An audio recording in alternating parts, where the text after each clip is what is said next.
নমস্কার।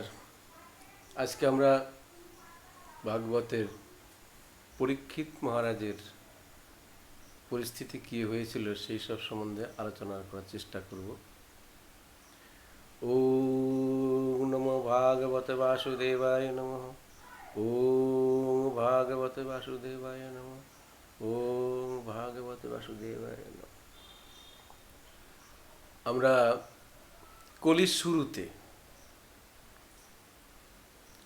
শুরুতে পরীক্ষিত মহারাজ বৈষ্ণব অপরাধে অপরাধিত হল। দেখলাম ভাগবতে পরীক্ষিত মহারাজ অভিশাপ প্রাপ্ত হল। তার 7 দিনের মধ্যে তক্ষক দংশনে তার মৃত্যু হবে। এর থেকে পরিত্রাণ পাওয়ার জন্যে পরীক্ষিত মহারাজ শুধু ঘুরে বেড়াচ্ছে যে আমি তো অভিশাপপ্রাপ্ত হলাম, আমার পরিস্থিতি কি হবে। আত্মার সদ্গতির জন্যে শুধু ঘুরে বেড়াচ্ছে, কোথাও কেউ পাচ্ছে না বলতে। ঘুরতে ঘুরতে এক বৈষ্ণবের সঙ্গে দেখা হয়েছে। বৈষ্ণব বলছেন, হ্যাঁ, তোমার আত্মার শান্তির জন্যে, সদ্গতির জন্যে উপায় আছে।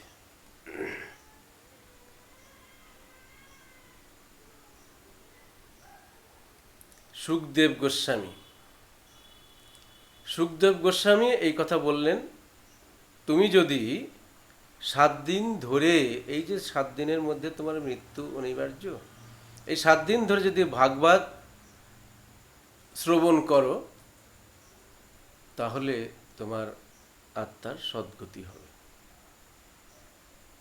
এটাই আমাদের উপাসনার গুরুদেব এসে বিশেষভাবে বিশ্লেষণ করে বলে দিলেন, পরীক্ষিত মহারাজ, আমরা মানব জন্ম পেয়েছি, বহু জন্ম সাধনা করে করে এই ভজনযোগ্য দেহ পেয়েছি, ভজনযোগ্য জন্ম পেয়েছি।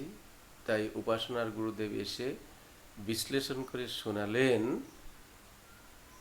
যে পরীক্ষার্থী আমরা সবাই, এই মর্তে এসেছি আমরা পরীক্ষা দিতে এসে কে কতদূর করলাম গুরুর কাছে জেনে আমরা আত্মার সদ্গতির জন্য কি করলাম, পরমাত্মার উপেয়িত ভগবান, সেই পরমাত্মার ঊর্ধ্বগতির জন্যে, পরমাত্মার শান্তির জন্যে কি কি করলাম, সেইটার জন্যেই গুরুদেব বললেন যে তোমরা কিন্তু পরীক্ষা দিতে এসেছো, তোমরা পরীক্ষার্থী, পরীক্ষিত মহারাজের মতো। অর্থাৎ আমরা যারা ভগবত শ্রবণ করি তাদেরকে ভক্ত বলা হয়েছে, আর তাদেরকেই সেই পরীক্ষার্থী বা পরীক্ষিত মহারাজ যেমন শ্রবণ করেছিলেন সেই রকমভাবে বুঝিয়ে দিলেন, তোমরাও কিন্তু সেই পরীক্ষিতের মতোই পরীক্ষা দিতে এসছো। সাবধান, অন্যায় পথে যেও না। ভগবানকে শান্তি দেবার উপায় কি কি আছে সেইগুলো বিশেষভাবে জানিয়ে দিচ্ছেন আমার উপাসনার গুরুদেব। আর যিনি বক্তা, আজ আমরা সুখদেব গোস্বামীকে কোথায় পাব? গুরুদেব বলে দিলেন, সুখদেব গোস্বামী এর ব্যাখ্যা আছে। কি ব্যাখ্যা আছে বিশ্লেষণ করে আমাদেরকে বোঝালেন, যিনি এই দেহ সম্বন্ধে জানেন, দেহের মধ্যে অনন্ত শক্তি রয়েছে, অনন্ত লীলার আধার রয়েছে, যা আছে ব্রহ্মাণ্ডে তা আছে এই দেহভাণ্ডে। এই দেহভাণ্ডের খবর আমার শিক্ষা গোসাই, উপাসনার গোসাই এসে ধরে ধরে শিখালেন, তুমি অনন্ত শক্তির মালিক, তুমি সেই শক্তিকে জাগাও। যিনি অনন্ত দেবতা আছেন, এই 33 কোটি দেবতা আমরা বলি, এই রকম দেবতারা এই দেহের মধ্যে আছেন বিশেষভাবে জায়গায় জায়গায়। হরে কৃষ্ণ। তাই আমাদেরকে কি শিখালেন? যে যিনি গুরুর নির্দেশ নিয়ে এই সমস্ত দেবতাদের সুখে রেখেছেন। অর্জুনকে বলেছেন না, কৃষ্ণ তুমি যে কর্ম করিলে তুমি সুখী হও সেই কর্ম করো, তাহলেই ভগবান সুখে থাকবে। তাই আমাদের গুরুদেব এসে শিখালেন, যিনি সমস্ত দেবতাদের এইভাবে সুখে রেখেছেন বিশেষ কর্মের দ্বারা। বিশেষ কর্ম কি? সেই বিশেষ কর্ম জানার জন্যেই কিন্তু শিক্ষাগুসার কাছে যাওয়া। সেই শিক্ষাগুসাই বিশেষ কর্মের সন্ধান দেয়। সেই সন্ধান পেয়ে যারা সেই কর্মে রত থাকে তাদের মধ্যে সমস্ত দেবতারা সুখে থাকে, আর তাদেরকেই বলা হয় সুখদেব সম। তাহলে আমরা পেলাম, গোসাইয়ের কাছে কি পেলাম? সুখদেব গোস্বামীর ব্যাখ্যা, পরীক্ষিত মহারাজের ব্যাখ্যা। আজ পরীক্ষিত মহারাজ সেই ভাগবত শ্রবণ করতে বসেছেন। প্রথমেই সুখদেব গোস্বামী বলছে, দেখো মহারাজ, এই ভাগবত হচ্ছে রস সিন্ধুর সাগর। রস সিন্ধুর সাগর রূপ এই ভাগবত তুমি শ্রবণ করো। সঙ্গে সঙ্গে সুখদেব গোস্বামী মনে মনে চিন্তা করছে, আরে এই যদি ভাগবত যদি এই রকম হয়, আমি এর থেকে 7 দিন ধরে কি বা শ্রবণ করব, আর এই গোসাই বা আমাদের কি বা শ্রবণ করাবেন? এই রস সিন্ধুর সাগর থেকে আমি কতটুকুই বা অর্জন করতে পারবো? মনে মনে চিন্তা করছেন। আর গোস্বামীপাদ বুঝতে পেরে বলছে, সুখদেব গোস্বামী তুমি যা যা চিন্তা করছো সত্যি, আমি এই 7 দিনে কতটুকু বা তোমাকে শোনাতে পারবো, আর তুমি বা কতটুকু শুনতে পারবে? তবে তুমি যতটুকু শুনবে এই ভাগবত রস সিন্ধুর সাগরে ডুব দিয়ে শুনবে। ভাগবত শ্রবণ করার নিয়ম হচ্ছে অন্য কোনো দিকে না গিয়ে শুধু যিনি বক্তব্য রাখছেন তার দিকে চেয়ে সে কি বলে সেইগুলো রপ্ত করা। তাহলে কি হবে? যেমন একটা প্রদীপ জ্বলছে, সেই প্রদীপ থেকে যদি অনন্ত প্রদীপ জ্বালানো হয়, আর সেই প্রদীপের যদি তেল থাকে, প্রদীপ থেকে অনন্ত প্রদীপ জ্বলছে, কিন্তু সেই প্রদীপের কিছুই হয় না, কিছুই ক্ষয় হয় না। সেই রকম এই ভাগবতীয় কথা যত বলা যাবে তত তার আলোয় আলোকিত হবে ভিতরে। যত শ্রবণ করবে তার শ্রবণ ইন্দ্রিয় গিয়ে ভিতরে গিয়ে সব পরিষ্কার হয়ে যাবে, তার ভিতরে আর কোনো অপরিষ্কার কিছু থাকবে না। এই দেহটাকে পরিষ্কার করার উপায় হচ্ছে ভাগবত শ্রবণ করা। তাই পরীক্ষিত মহারাজ 7 দিন ধরে ভাগবত শ্রবণ করার যে নিয়ম শুনে বলছে কি, মহারাজ গোস্বামীপাদ আপনি যে বললেন 7 দিন ধরে শ্রবণ করলে তাহলেই আমার আত্মার সদ্গতি হবে। আমার আজকে বৃদ্ধ বয়স, মৃত্যুর সময় এসেছে, 7 দিনেই যদি এই রকম হয়, তাহলে গত যা দিনগুলো গেল সেইগুলো যদি দিনগুলো আমি ভাগবত শ্রবণ করতাম তাহলে কি হতো? তাহলে কি হতো? আরে আমি তো ভুল করেছি, আগে বুঝতে পারি নাই। তাই গোস্বামীপাদ শোনালেন, ভয় কিছু নাই। সাধুরা বলছেন না, কত লোহা গেল সোনা হয়ে, কত লোহা গেল সোনা হয়ে, হাজারে হাজারে সাধুর বাজারে, মন তুই বুঝলি না রে, বুঝলি না রে ও মন আমার, সাধুর বাজারে। সাধুর বাজারে গেলে লোহাও সোনা হয়ে যায়, যেমন পরশমণি পাথর, তেমনি সাধুর বাজারে যারা সাধু থাকে তারা সেই পরশমণির মতো। আজ পরীক্ষিত মহারাজ সেই পরশমণির সন্ধান পেয়েছে, তাই শ্রবণ করছে সেই রকম ভাবে।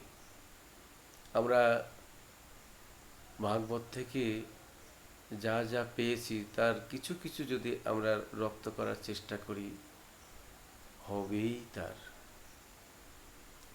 তাই সাধুরা বললেন কি, সময় থাকতে, সময় বলতে আমাদের কর্মক্ষমতা আস্তে আস্তে লোপ পায়, কর্ম করতে করতে কর্মক্ষমতা লোপ পায়। পরিপূর্ণ ক্ষমতা থাকতেই শুরু করতে হয়, অর্থাৎ প্রথম থেকে শুরু করলে। আজকে পরীক্ষিত মহারাজ যেরকম ভাবে কান্না করছে, আরে আমার গত দিনগুলো তো আমি গোবিন্দ নাম শ্রবণ করি নাই, করলে কি হতো, আমিও সেই সোনা হয়ে যেতে পারতাম, পড়ে রইলাম অজ্ঞান আধারে। তাই সাধুরা বললেন, আর তো সময় নাই, নাই রে, দেহের 10 ইন্দ্রিয় সজীব থাকতে, ডাকুরে মন তারে, তাতে যদি একবার নয়ন বাড়ি ঝরে রে, ও সে নয়ন বাড়ি দেখলে সে কি আর দূরে থাকতে পারে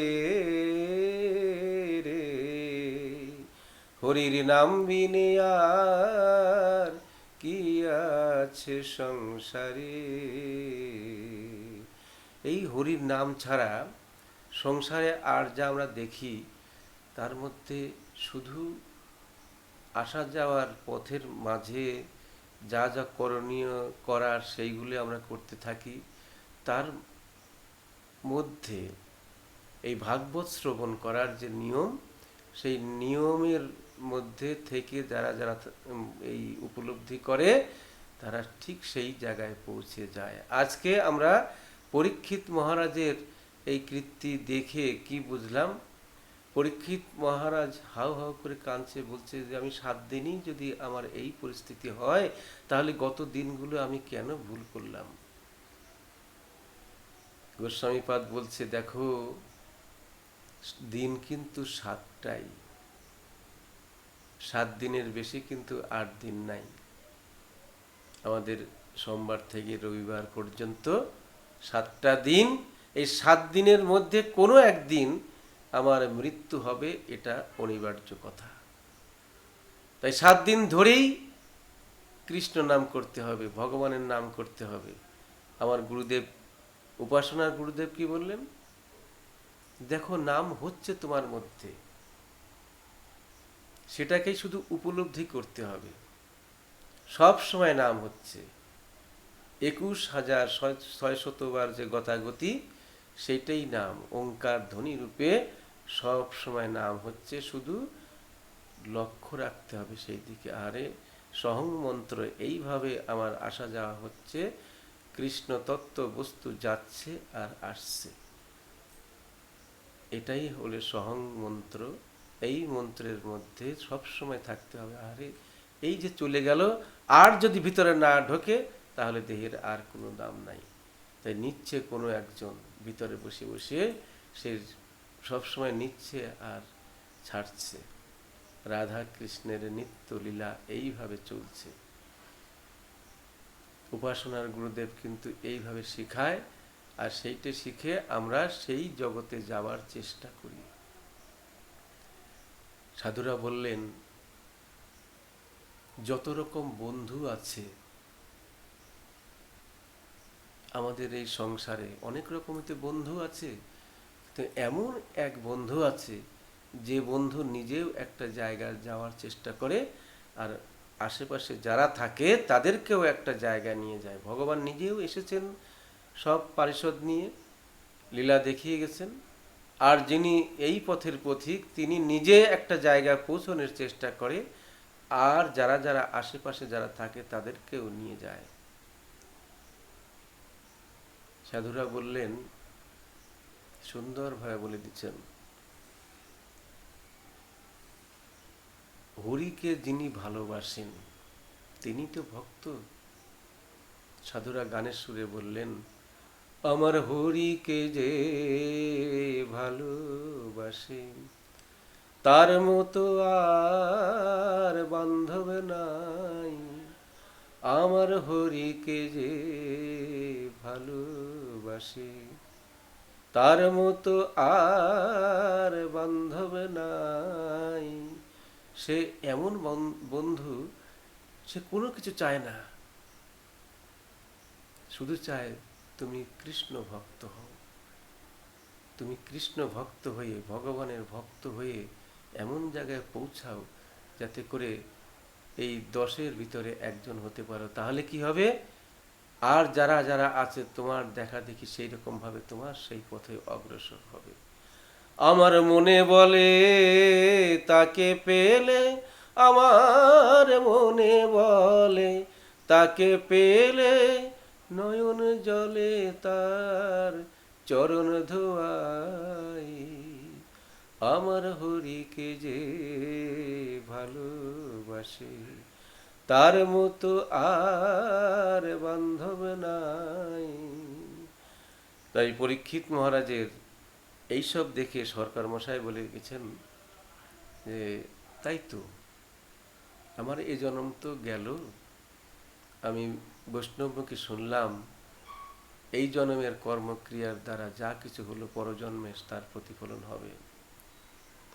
তাই সাধুরা শুনলেন আর আমাদেরকে জানালেন, আবার যদি পাঠাও দয়াল এই ভব সংসারে, একজন কৃষ্ণ ভক্ত মায়ের গর্ভে জন্ম দিও আমারে। কৃষ্ণ ভক্ত মা কি করে, কৃষ্ণ ভক্ত মা যখন তার সেই সম্ভব হন, সন্তান সম্ভব হন, তখনই চিন্তা করে, আহারে কোন ভক্ত যেন আসছে, সেই ভক্ত এসে এই দেশে আসবে, কত কিছু দেখবে, আর আজকে আমি যা শ্রবণ করব সেই শ্রবণ ইন্দ্রিয়ের দ্বারা সেখানে গিয়ে সে সেরকমভাবে পরিপূর্ণতা পাবে। তাই সে সবসময় শুধু ভাগবত শ্রবণ করে। ভাগবত শ্রবণ করা, কোথাও আজকে ভাগবত পাঠ হচ্ছে না, দরকার নেই, নিজে কৃষ্ণ নাম করতে হবে আর নিজে শুনতে হবে, তাহলে ভিতরে যে আছে সে পরিপূর্ণতা পাবে। ঠিক এইরকম ভাবে আমরা একটা ভাগবতীয় কথা পেয়েছিলাম। রাজার কোনো সন্তান হয় না, রাজা চাইছে, হে ভগবান তুমি একটা আমার সাধুরূপ সন্তান দান করো। তা সাধুরূপ সন্তান যে দান করবে সেরকম তো বীজ চাই। সেরকম ভাবে খুঁজতে খুঁজতে এক সময় ভগবান পেয়েছেন, তাই রানীর গর্ভে স্থাপন করেছেন। রানী 10 মাস 10 দিন পরে ঠিক একটা পুত্র সন্তান প্রসব করেছেন। রাজা চিন্তা করছে, আরে এত চেয়েছে, ভগবানের কাছে চাইলাম, চেয়েছে এইরকম একটা সন্তান পেলাম, এই সন্তানের ভাগ্যে কি আছে আমার একটু জানতে হবে। তা আজ সেই 6 দিন আমাদের হিন্দু শাস্ত্রে আছে, 6 দিনের দিন বিধাতা নাকি আসে লিখতে, এর ভাগ্যে কি আছে সেইটা লিখতে আসে। তাই একজন ধাত্রীমাকে নিয়ে এসে বলছে যে এই যে সন্তান রয়েছে, সন্তান মা রয়েছে, আজকে তুমি এইখানে শুয়ে থাকবে, এই দ্বারে একজন লিখতে আসবে, রাজ আদেশ পালন করবা। কি করতে হবে? যে লিখতে আসবে তার কাছে শুনে নেবা এই সন্তানের ভাগ্যে কি আছে। আচ্ছা, তো শুয়ে আছে। রাত্রে এক সময় এসছে, এসে বলছে, মা গো, কে তুমি? একটু সরে দাঁড়াও, আমার কিছু কাজ আছে। বলছে, আমি রাজ আদেশ পালন করছি, এই সন্তানের ভাগ্যে কি আছে বলে যেতে হবে, আমি সকালবেলা রাজাকে সেটা শোনাবো। মা গো, সেটা তো হয় না। এইবার বারবার যাতায়াত করছে, যাচ্ছে আর ফিরে আসছে, একই কথা, রাজ আদেশ, ঠিক আছে আমি বলে যাব। এইবার ভিতরে প্রবেশ করে লেখা শুরু করেছে, লিখছে আর মুছছে আর নিজেই কান্না করছে। আরে, এত সুন্দর একটা সন্তান হয়েছে, সেই সন্তানের ভাগ্যে এই উঠছে। বারবার মুছে ফেলছে, আবার লিখছে, আবার তাই হচ্ছে। তার পরমায়ু মাত্র 10 বছর। এই ভাগবতীয় কথার মধ্যে আমরা পেয়েছি বৈষ্ণব সেবা করলে কি হয়। পরীক্ষিত মহারাজ বৈষ্ণব অপরাধ হয়েছিল, সেই অপরাধ থেকে মুক্ত কিভাবে হলো? হরিনাম শুনতে শুনতে, ভাগবত শ্রবণ করতে করতে তার পরমাত্মার গতি হলো। ঠিক এইরকমই একটা কথা, ভাগবতীয় কথা। রাজা এসেছেন সকালবেলা, কি বলে গেলেন? দাত্রীমাকে বলে গেলেন যে যা উঠলো, রাজা শুনলে রাজাও হয়তো মারা যাবে, আর তুমি শুনলে তুমি হয়তো হার্টফেল হবা। বলবো কি? তো বলছে যে বলে যান, রাজার আদেশ, রাজ আদেশ পালন করছি। বলছে এই সন্তানের পরমায়ু মাত্র 10 বছর। রাজা সকালবেলা এসেছে, ধাত্রীমা কান্না করছে। কি এমন কথা? আমি রাজা, সমস্ত কিছু আমার কর্তব্য যা কিছু আছে সমস্ত কিছু পালন করতে হয়, সব কিছু ধৈর্য ধরে সহ্য করতে হয়, এমন কি লেখা উঠলো যার জন্য তুমি আমাকে বলতে পারছো না? বলছে যে রাজামশাই, আপনার এই সন্তানের পরমায়ু মাত্র 10 বছর। রাজা তাই ভগবানকে বলছে, হে ভগবান, তোমার কাছে আমি চেয়ে এই সন্তান নিয়েছিলাম, একজন সৎ সাধুরূপ সন্তান চেয়েছিলাম, তুমি দিয়েছ, কিন্তু তার মাত্র 10 বছর পরমায়ু দিলে। কার কখন কাঁদাও, কার কখন হাসাও, বোঝা যায় না। হে প্রভু, তোমার লীলা খেলা।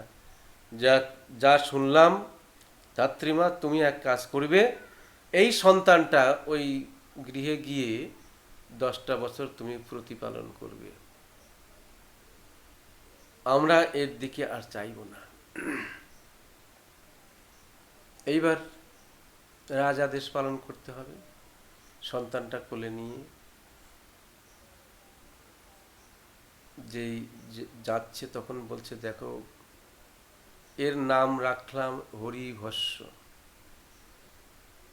হরির ভস্য মানে হরিভস্য। একে আমি আর দেখব না, তুমি এই 10টা বছর প্রতিপালন করবে। ধাত্রীমা কোলে নিয়ে বলছে, হে ভগবান, আমার তো সন্তান হবে না। আজ একটা সন্তান দিলে আমার কোলে, কিন্তু তার মাত্র 10টা বছর বয়স দিলে। 10টা বছর ধরে আমি এই প্রতিপালন করতে পারবো মাত্র? এইভাবে যাচ্ছে আর কাঁদতে কাঁদতে সেখানে গিয়ে এই বাচ্চাটাকে কিভাবে প্রতিপালন করছে। এই বাচ্চাটাকে যখনই স্নান করাতে যাচ্ছে, হে ভগবান, হে জগতের নাথ, জগন্নাথ তুমি আছো, এই শিশুর মধ্যে তুমি আছো, আমি এই জগন্নাথকে স্নান করাচ্ছি। এইভাবে জগন্নাথের স্নান করাচ্ছে। যখন খেতে দিচ্ছে, খাবার নিয়ে সামনে নিয়ে বলছে, হে গোপাল, তুমি তো এই সন্তানের মধ্যে আছো, আমি গোপাল সেবা দিচ্ছি। এই গোপালকে ডেকে বলছে, গোপাল তুমি সেবা কর, গোপাল তুমি সেবা করো। গোপাল সেবা দিচ্ছি। বলছে, আমি সেবার কি বা জানি, গোপাল তুমি সেবা করো। গোপাল রূপ রয়েছে তার মধ্যে, এই বারবার করে কান্না করছে, বলছে, সেবা জানে ও নন্দ রানী, আমি সেবার কি বা জানি। তুমি গোপাল রূপের সেবা করো হে গোপাল। আস্তে আস্তে বড় হচ্ছে, তাকে স্কুলে পাঠাতে হবে, পড়াশোনা করাতে হবে। মা সরস্বতীর চরণ দিয়ে বলছে, হে মা সরস্বতী, তুমি বিদ্যা দান করো, এই শিশুর মধ্যে তুমি অনন্ত শক্তি রূপে দেখা দাও, এ যেন 10-এর ভিতরে একজন হয়, এই 10 বছরের মধ্যে সে যেন একটা বিশেষ জায়গায় পৌঁছতে পারে। এইভাবে প্রতিদিন তাকে সেবা করাচ্ছে, তাকে স্নান করাচ্ছে, তাকে এইরকমভাবে যত্ন যতটুকু করার করছে। আজ 9 বছর হয়েছে, সুন্দর দেখতে হয়েছে, এত সুন্দর দেখতে হয়েছে, 10-এর ভিতরে একজন। স্কুলে সব নাম করছে, সবাই বলছে যে আরে হরিবর্ষ এত সুন্দরভাবে পড়াশোনা করছে, এত সুন্দরভাবে কথা বলছে, সুন্দরের ব্যাখ্যা নাই, এত সুন্দর হয়েছে। তাকিয়ে আছে, স্কুলে যাবে, তাকে জড়িয়ে ধরে বলছে যে হরিবর্ষ আর একটা বছর তোকে আমি প্রতিপালন করতে পারবো। হরিবর্ষ এতদিন যা কিছু করেছে, ভিতরে সার পূর্ণতা এসছে, তার বৈষ্ণব যে অনন্ত শক্তি, বৈষ্ণব শক্তি যা আছে, সেই শক্তি তার ভিতরে একদম পরিপূর্ণ এসছে। মাকে তাকিয়ে বলছে, মা গো, তুমি এই কি কথা বললে, আর 1 বছর প্রতিপালন করতে পারবে? কথাটা বলা বারণ ছিল, তবু বলে ফেলল কাঁদতে কাঁদতে। বলছে, তোর পিতা ওই রাজা, তোর মাতা ওই রানী, আমাকে দিয়েছে তোকে প্রতিপালন করতে। 10 বছর তোর পরমায়ু, আজকে 9 বছর পূর্ণ হলো, আর একটা বছর তুই এই জগতে আছিস। তখন সেই ধাত্রীমাকে চরণ ধরে বলছে যে আরে তোমার মতো গুরুদেব তো আর কেউ নাই, তুমি মা না শুধু, তুমি আমার মৃত্যুর খবর বলে দিয়েছ, তবু একটা বছর এখনো বাকি। কেমন দেখেন ভক্ত হয়েছে সে। কেউ যদি জানতে পারে আগামী দিন আমার মৃত্যু, তাহলে পরে সে যতটুকু তা করার থাকে করতে পারে, যতটুকু পারে, যে যতটুকু পারে, যে কালকে তো মরতেই হবে, একটু কৃষ্ণ নাম করি, হ্যান এই সেরকম করে। তাই বলছে যে কেউ যদি জানতে পারে যে আগামী দিন তার মৃত্যু, সে এই জন্মের পরিপূর্ণতা আনবার জন্যে চেষ্টা করে। আর আমার একটা বছর, সে তো অনেক দিন, 1 বছর আগে তুমি আমার এই মৃত্যুর খবর জানিয়ে দিলে। তখন বলছে, মাগো, আমি আর স্কুলে যাব না, আমি ভিক্ষা চাইতে যাব ওই রাজপ্রাসাদে, রাজার কাছে আমি একটা ভিক্ষা চাইব, তোমার সেখানে নিয়ে যেতে হবে। বাবা, তোমার তো ওখানে যাওয়া নিষেধ, তবুও যাব। আজ আমার ভিতরে এত আনন্দ হচ্ছে যে আমার মৃত্যুর খবর জানিয়ে দিয়েছো তুমি, এর চাইতে আনন্দের খবর আর কিছু হতে পারে না। আর একটা বছর এখনো এই দেশে আমি আছি, আমি রাজার কাছে কিছু ভিক্ষা চাইব। সন্তানটা এইভাবে যখন কথা বলেছে, তখন হাত ধরে নিয়ে যাচ্ছে, গিয়ে রাজার সামনে যেই দাঁড় করিয়েছে, রাজার প্রথম তার দর্শন হলো। তাকিয়ে আছে, আরে এত সুন্দর দেখতে হয়েছে। রাজা তাকিয়ে আছে আর বলছে, ধাত্রীমা, তুমি কেন একে নিয়ে এসেছো? ধাত্রীমা বলছে, আপনার এই সন্তান কিছু ভিক্ষা চাইতে আসছে আমার কাছে, আপনার কাছে। আমার কাছে এই কথা বলেছে যে রাজার কাছে নিয়ে চলো, আমি কিছু রাজার কাছে ভিক্ষা চাইব। রাজামশাই চিন্তা করছে, আমার তো অতুল ঐশ্বর্য, রাজভাণ্ডার, সে কি এমন চাইবে? বলে ফেলেছে, তুমি যা চাইবে তাই তোমাকে দান করা হবে। 3 সত্যি করাল করিয়েছে। রাজা চিন্তা করছে, এমন কি চাইবে এত 3 সত্যি করাল করতে হবে? রাজামশাইকে বললেন যে আমি এই মায়ের কাছে সমস্ত কিছু শুনলাম, এই মা হচ্ছে আমার পরম গুরুদেব, এই গুরু আমাকে জানিয়ে দিলেন আর 1টা বছর আমি এই ধরায় আছি, আপনার তো অনেক ঐশ্বর্য আছে, কিছু খরচ করতে হবে, কিছু খরচ আপনার হবে। কি খরচ হবে বাবা? বলছে যে আমি যে পূর্ণ কুটিরে থাকি, ওই কুটিরে বৈষ্ণবদের ডেকে 1 বছর ধরে বৈষ্ণবদের দ্বারা কৃষ্ণ নাম সংকীর্তন করতে হবে, বৈষ্ণব সেবা 1 বছর ধরে দিতে হবে, অপরাধ শূন্য হয়ে। রাজা কখনো বৈষ্ণব সেবা সম্বন্ধে জানে নাই, সন্তান রূপ সেই হরিবর্ষ জানিয়ে দিচ্ছে যে বৈষ্ণব অপরাধ যেমন হয় তেমনি বৈষ্ণব আশীর্বাদ ঠিক সেই রকম হয়। তুমি বৈষ্ণবের আশীর্বাদ নেবে, পরিপূর্ণ আশীর্বাদ নেবে, তার মধ্যে যেন কোনো রূপ অসুবিধার কারণ না হয়। বৈষ্ণবরা যাতে পরিপূর্ণভাবে, তারা অনন্ত শক্তির মালিক, সেই অনন্ত শক্তিটা বর্ষণ করতে পারে আমার উপরে। আমার পরমাত্মার সদ্গতির জন্যে আপনার কাছে এই ভিক্ষা। আমি শুনেছি গুরুদেবের কাছে, আমার যে স্কুলে গুরুদেব আছেন তিনি পরীক্ষিত মহারাজের কথা শুনিয়েছেন, তার যদি পরমাত্মার গতি হয়, সদ্গতি হয়, তাহলে আমার কেন হবে না? সে হচ্ছে পরীক্ষিত মহারাজ, আমি সাধারণ একজন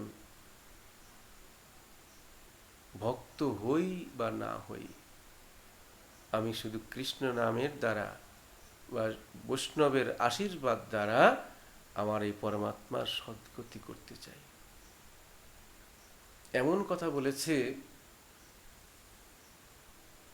রাজামশাই বলছে, হে বালক, তোমার এই বয়সে এই রকম ব্রহ্মজ্ঞান কে দিল? বলছে যে এই ব্রহ্মজ্ঞান প্রথম দিয়েছে আমার এই মা, তারপরে দিয়েছে আমার স্কুলের গুরুদেব।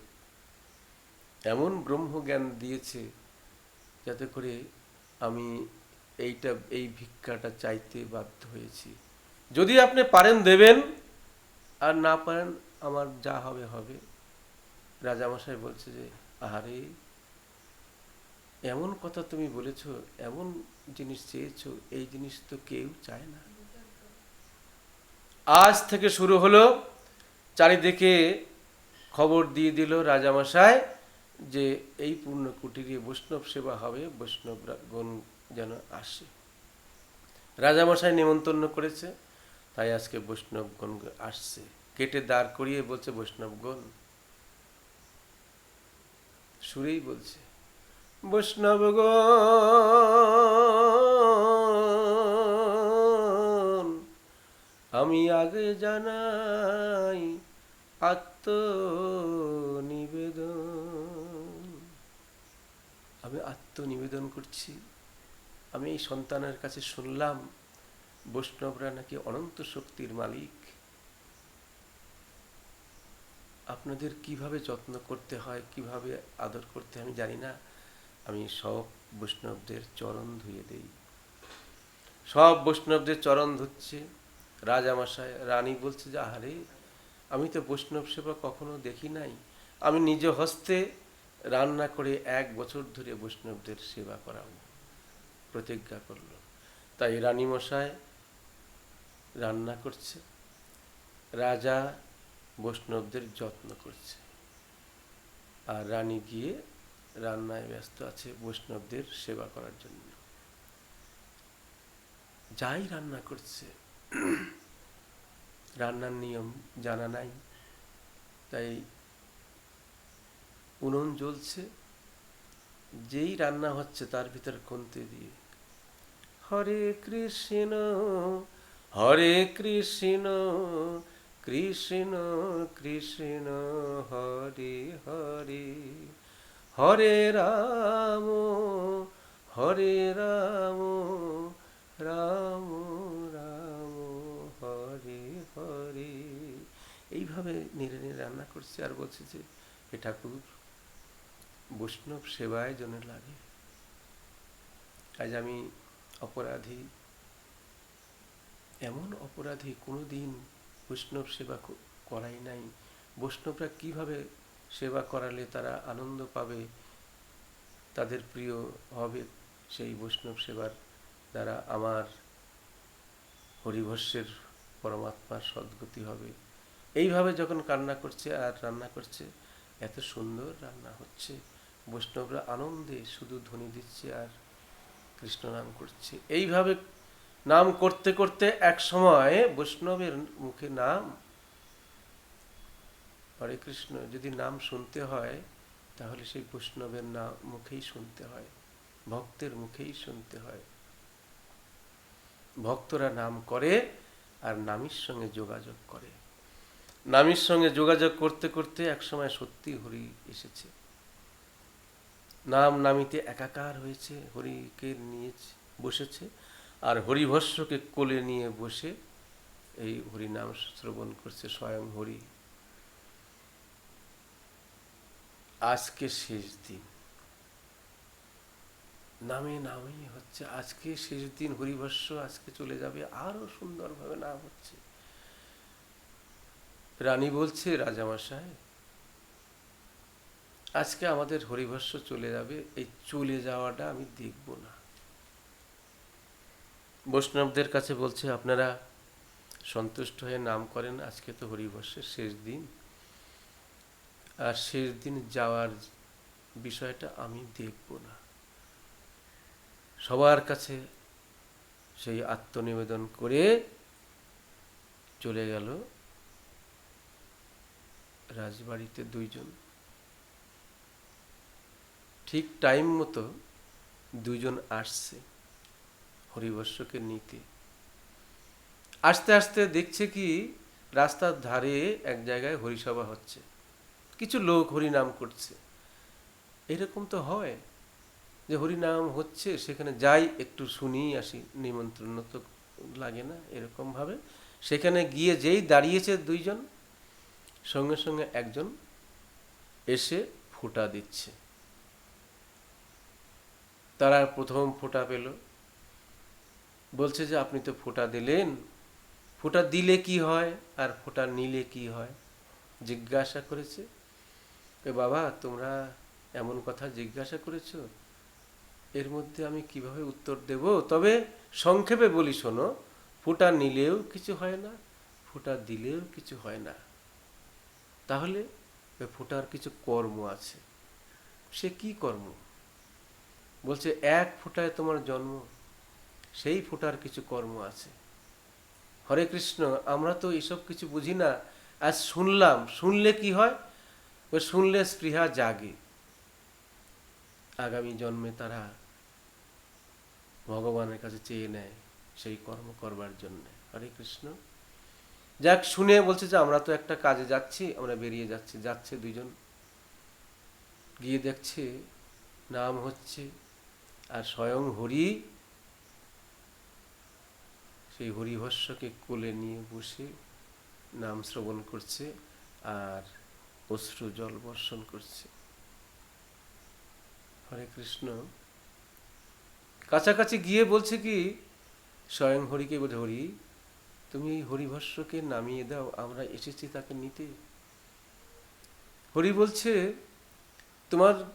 তোমরা চলে যাও, ফিরে যাও, ফিরে গিয়ে বিধাতাকে বলো তার খাতাটা দেখতে, মনে হচ্ছে কিছু ভুল আছে। তারা ফিরে গেছে, ফিরে গিয়ে দেখছে সেই বিধাতা এইরকম তার খাতা নিয়ে শুধু মিলাচ্ছে, আজকে হরিভস্যর দিন, এইভাবে মিলাচ্ছে।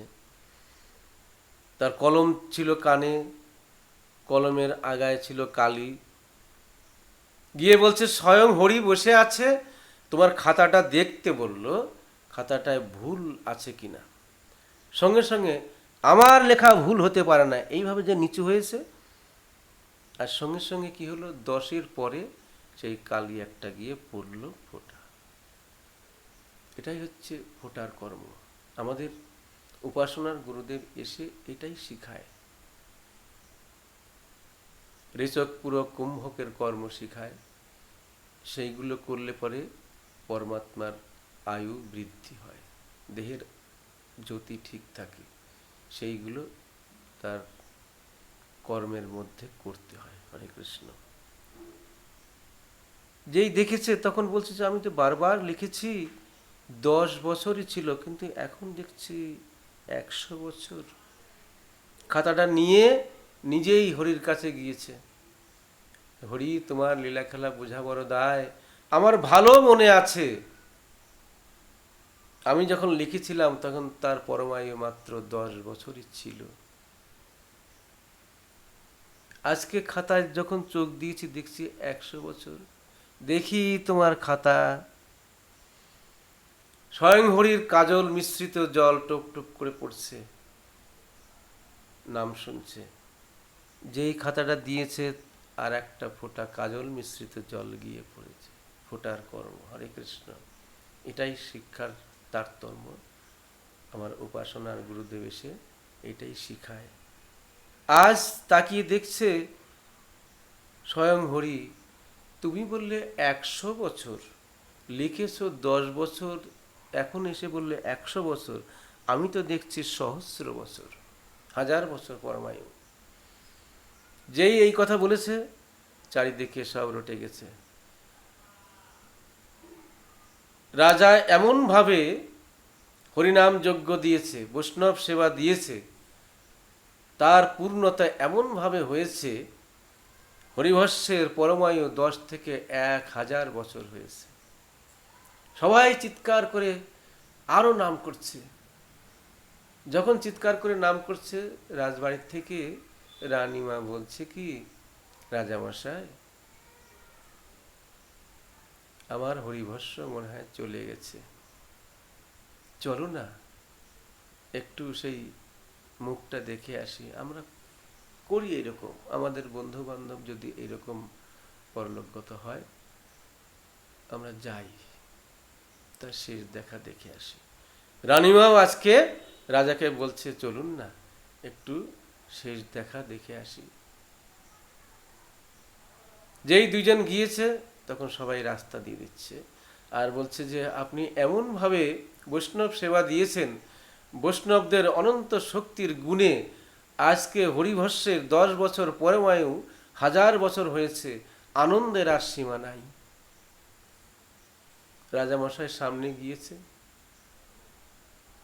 বাবা মা তোমরা এসেছো, আজকে তোমাদের কিছু দেব, নেবে? সন্তানও তো কখনো কিছু দেয় বাবা মাকে। আজ তোমরা দুজন এসেছো, আমি কিছু দেব, তুমি নেবে?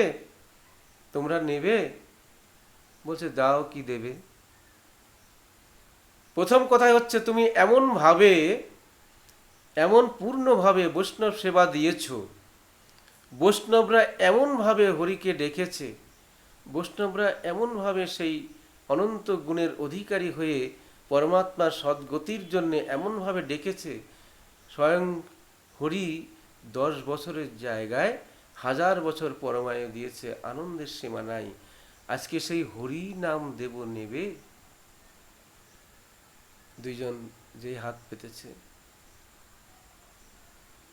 আজকে সবাই মিলে বলছে প্রেমানন্দে সবে মিলে হরি বল, হরি বল, আর তো নাই বলা বল, হরি বল, হরি বল। রাজা রানীকে সেই হরি নাম দিল। আর আমরাও সব সময় কাজে কর্মে যেখানে থাকি সেখানে হরে কৃষ্ণ কৃষ্ণ কৃষ্ণ হরে হরে, হরে রাম রাম রাম হরে